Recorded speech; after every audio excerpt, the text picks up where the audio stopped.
Hey everybody, today I'm taking a look at Amun-Re. This is an older Reiner Knizia auction game that's just been reprinted by Alicat Games. This one takes 60 to 90 minutes to play and accommodates 2 to 5 players. Now before I get into my thoughts on Amun-Re, I want to give a shout out to the show sponsor KIENDA.co.uk, who are my go-to online retailer, and if you use the link in my show notes or the QR code, then you can get 5% off your first order.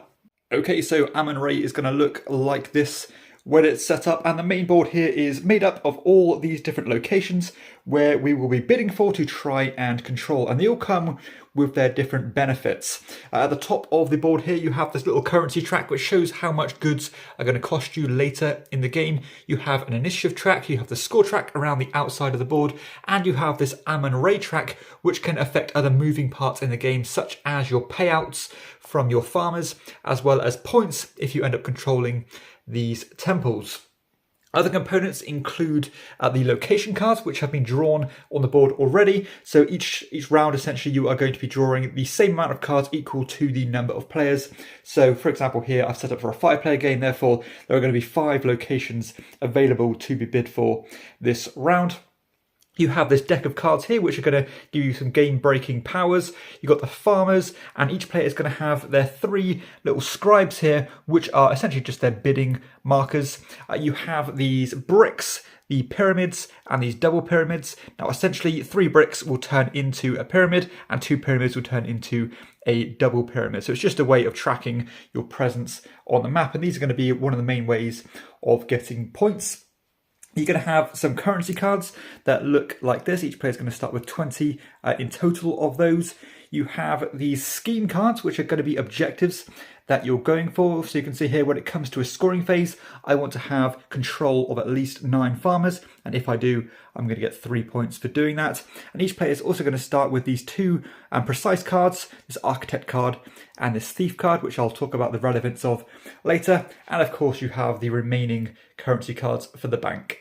So the game is broken down into 6 rounds, and each of those 6 rounds has 4 phases. And after the first 3 rounds, there'll be a scoring with what's called the Old Kingdom, and then the final 3 rounds will be the New Kingdom.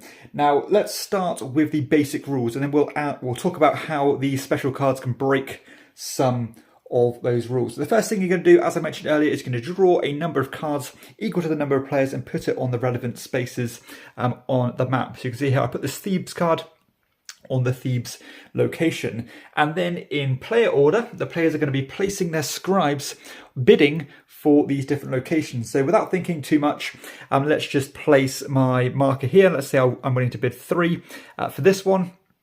Then it'll go to the next player. Perhaps they want to bid for this one and try and get a cheap deal on it, like so, by only bidding 1. Then the next player might say, you know what, that's a cheap price, I'll go for 3 on that one. The next player will say, you know, I'm going to try and be cheeky and get this one for 0.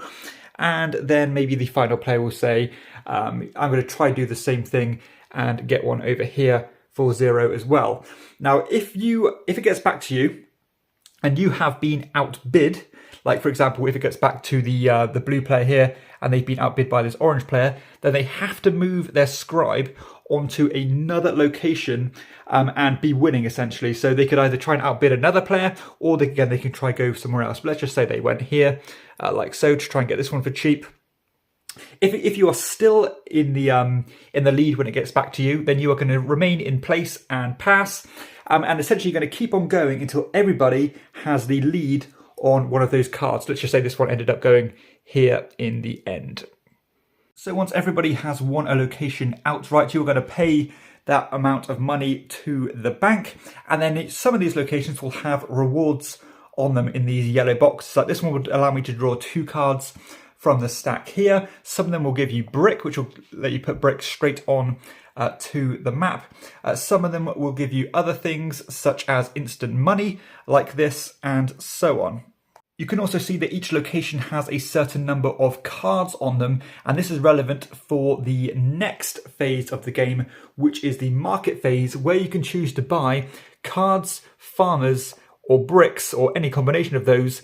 And if you spend the corresponding amount of money, then you can take that amount of cards, get farmers or bricks. So I could spend, say, 6 money and get 3 cards, then I could spend, say, 2 money and get 3 money and get 2 farmers, and then maybe I want to spend, 21 money and get 6 bricks, for example. However, those cards are relevant because you can only ever buy an amount of cards equal to your highest, your strongest location in the card. So let's just say I did end up controlling these 2 locations.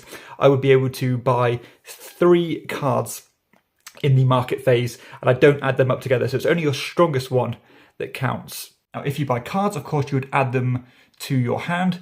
If you buy the farmers, then they would go instantly onto empty farm slots that you have. So let's just say that the yellow player ended up buying some farmers. They would put them straight on the relevant spots that they control.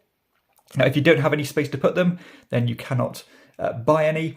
And the same applies to the bricks, where again, you spend your money, you put the bricks or the stone on the relevant spots where you want to put them, obviously locations you control, like so. And of course, if you end up having 3 on there, that would instantly convert into a pyramid.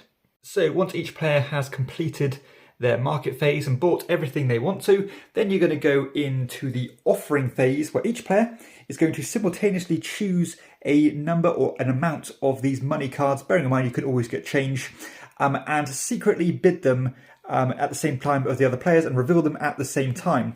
Now, once all that's been calculated, as in the total value, so say I bid 3 and everybody else bid 2, that's going to be 11 in total.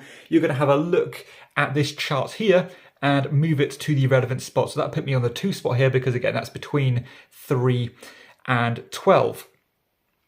Now, whoever's bid the most money is going to get 3 gifts out of these here. So you can get any combination of these 3. So I can get maybe 3 stones, I can get 2 stones and a farmer. The second player would get 2 gifts. And I think everybody else who's at least donated at least one coin to that offering is going to get 1 gift. Now, the only special rule that I'm going to talk about now is in the cards.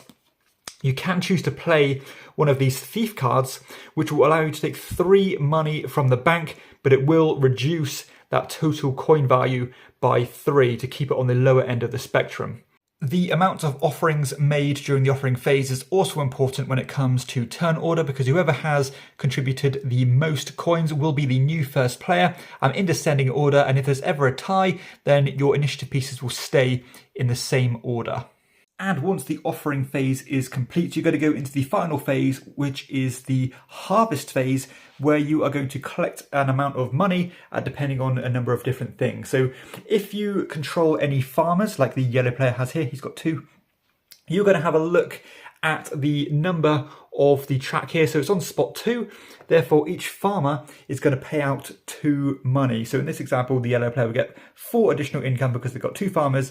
2 times 2 equals 4.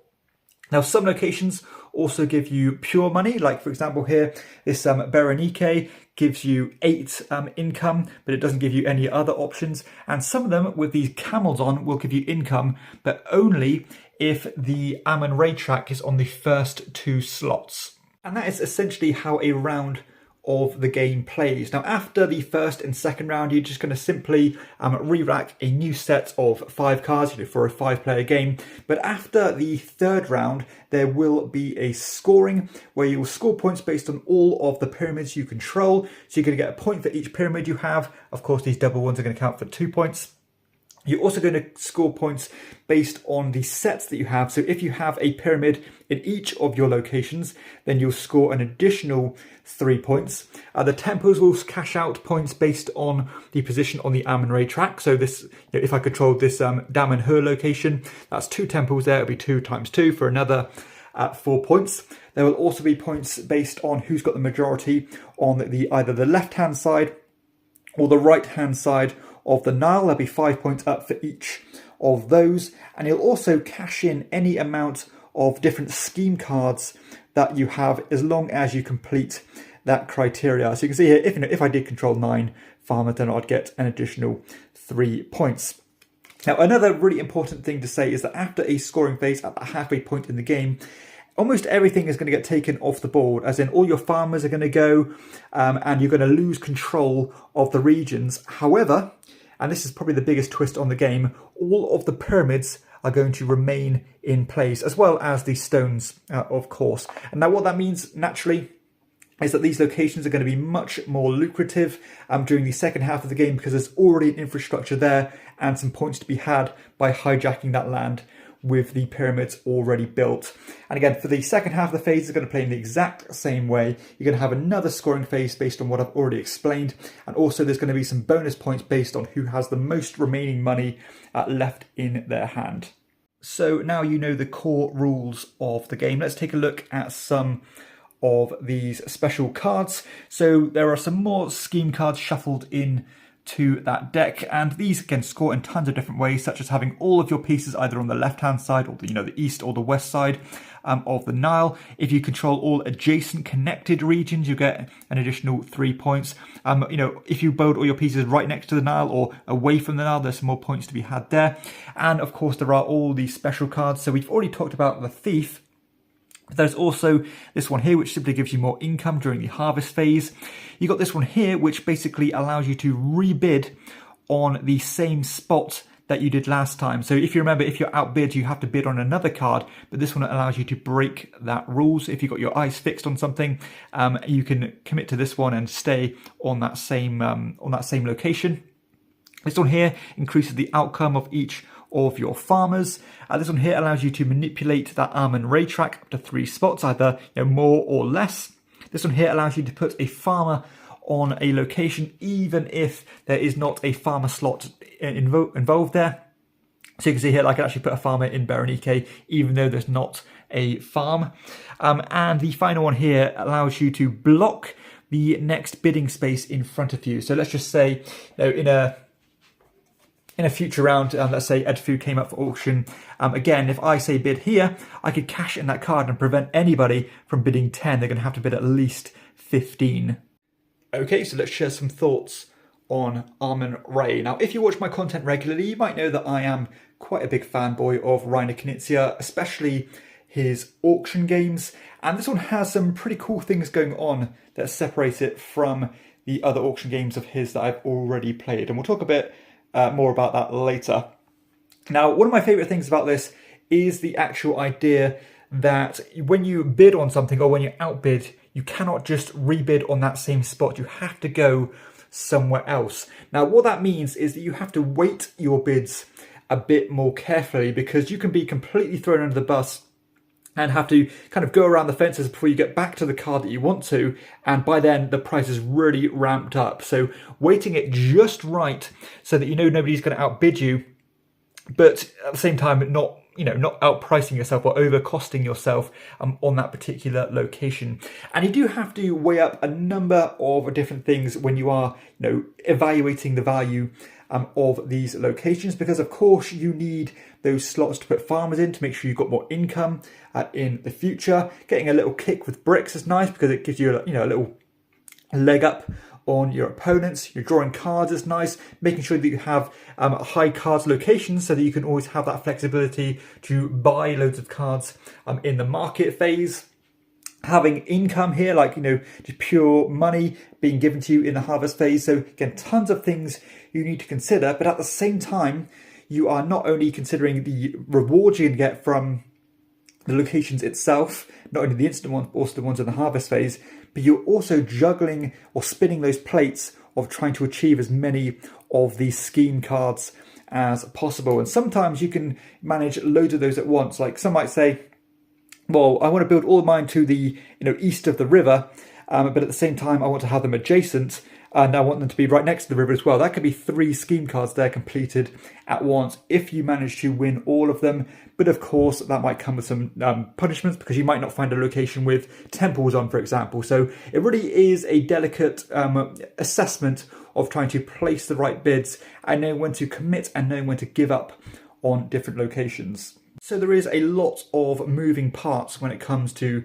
deciding what you're going to go for. And I didn't even mention that scoring phase when you're going to score for the majority of pyramids to the to the west or to the east of the Nile. But another one of my favourite things about this game, and something I don't think I've ever seen before, is that you do essentially do a cold reset halfway through the game and basically give up all the locations that you've already won, but the pyramids and the bricks stay in place, naturally increasing the value of those different locations.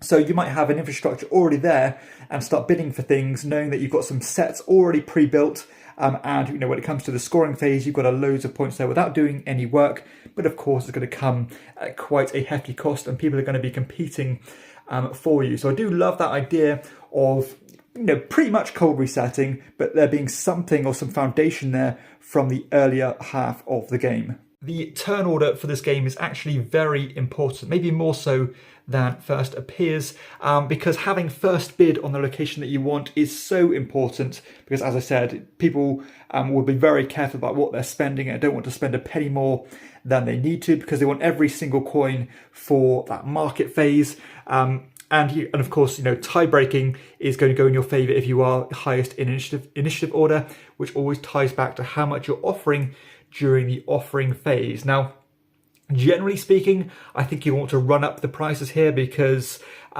your farmer is going to pay out more money, but just because they're going to pay out more for you doesn't necessarily mean it's going to pay out more for other people, because you might have way more farmers and therefore you're going to get way more money. So sometimes if somebody's not really invested in farms or not had a chance to win the farms and place the farmers down, they might want to try and steal and keep that Amun-Re track down, because they don't want you getting a whole bunch of cash that can be used to outbid them in the future. And of course that even ties to the temples as well. You might have a ton of farmers and want to run at that price, but you don't want it to be the high points when it comes to the scoring phase, because people who are controlling temples are going to get some points. So again, lots of little things to decide here. And of course, even sometimes you might want to keep that Amun-Re track down, because you might control regions with the camels on. So as you can tell, I have quite a few positive things to say about this game, but I do have some issues with it, and they mostly stem from the luck of the draw when it comes to these favour cards. Now, I generally like what they do. I think they're fairly interesting.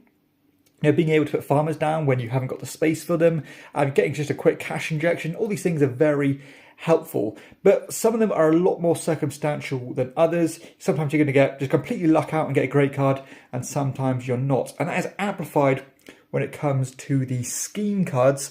Yes, you can always cash them in to get a piece of gold, but that's not a great payout. Sometimes these are going to work for you, sometimes they are not. Sometimes they're going to be straight up impossible to achieve, and that is amplified when it comes to lower player count games, because I think if you play with fewer than 5 players, then some of the spots on the board are actually blocked off. And when you especially play at 3 players, quite a few spots are blocked off, making getting those adjacencies very difficult to achieve, and sometimes nigh on impossible, because we've played a game of this where like this spot was blocked off and then this spot was blocked off, and it becomes very difficult to chain things together, and there just isn't those openings to get everything you want done. Now I understand that's a part of the game, but when somebody draws 3 cards and they get 3 fantastic powers, they're going to get a great benefit from it, and you are going to get 3 pretty pants scheme cards. It doesn't feel terribly satisfying. And I also think that during the market phase, all the different kind of benefits you can get here are just too cheap. It seems like you can get a location with the farm spaces on them, and very affordably being able to completely populate it with your farmers, which will pay off by the end of the phase anyway, because you'll just get all that money back. So it just felt like you could kind of spam all these things down. Yes, it does really amplify when it gets to the higher end here, because it does go up by 2, then 3, then 4, then 5, then 6, and 7.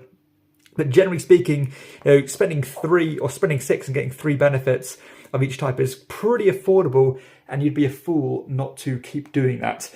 As you'd expect with an auction game, the interaction is strong. It's always nice to get into a nice competitive bid, and I do like those opportunities that can come up if if 2 people are wrestling over a particular location. You can kind of zigzag off and divert off to another card and get an absolute bargain by paying sometimes even nothing to get it. So there's some cool interaction there. I think the game generally does scale well, apart from that issue when it comes to the blocking and some of those scheme cards.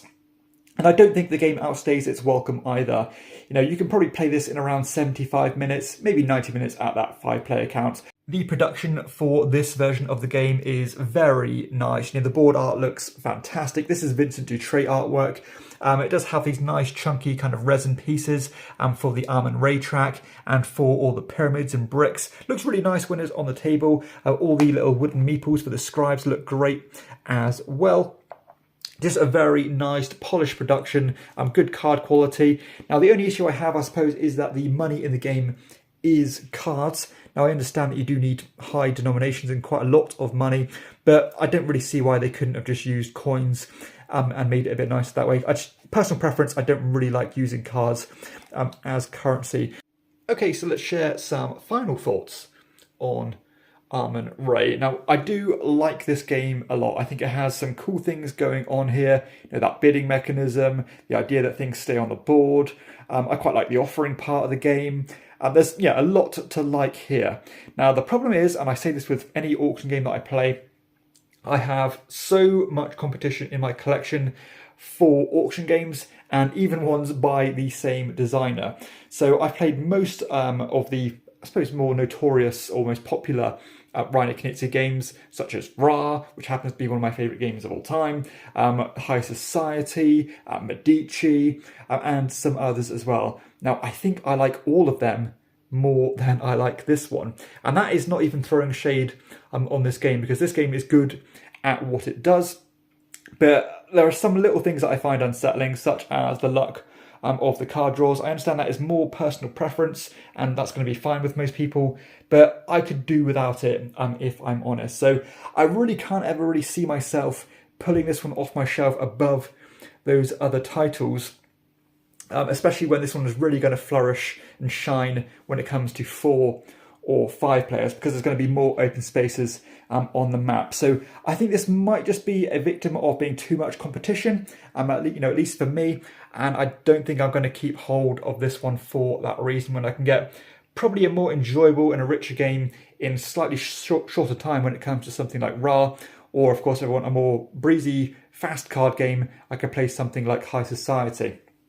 So yeah, I think this one's just going to struggle to find its niche in my own collection, but despite having a lot of upside to it, I think the new production here by Alleycat Games is very nice to look at, and I'm sure it's going to do quite well, but I don't think it's going to find its place in my collection, unfortunately. Despite me loving that idea of things staying on the board, I'd love to see that mechanism used again in a future game, because it's a really cool thing to wrap your head around and try to understand how to weight your bids, not only the first time when it's empty, but in the future when it already has all those points inbuilt to those locations. But yeah, not quite enough to salvage this one for me. And I'm speaking like this is a negative review. It's absolutely not. This is still a high standard of a game, and I'm sure you're going to enjoy it just like I did, but it's just not going to quite make the cut